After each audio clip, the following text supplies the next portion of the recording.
مسافة كبيرة برشا بين الرصيف والقطار، وهذا مخالف لقواعد السلامة. هذوما قطارات الأرافير اللي يحبوا يدشنوها، ثم بناءات عشوائية ومحطات خاطئة ستضر بسلامة المسافرين. لابد أن الآن يقع تحقيق في هذه البناءات اللي تبنات بالغلط. وعلاش؟ خاطر حياة المواطنين قبل تدشين الترام. لابد من أن نقف على كل التجاوزات اللي صارت في المشروع هذا.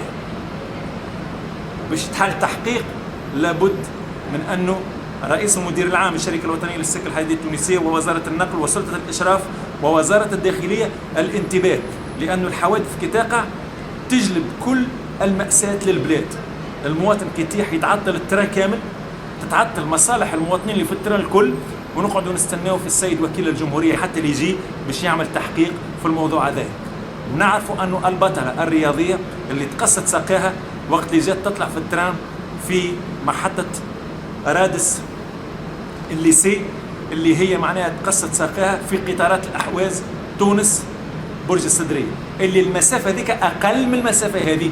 في المسافة هذه تمثل خطر أكثر من القطارات الأحواز الموجودة بين تونس وبرج الصدرية.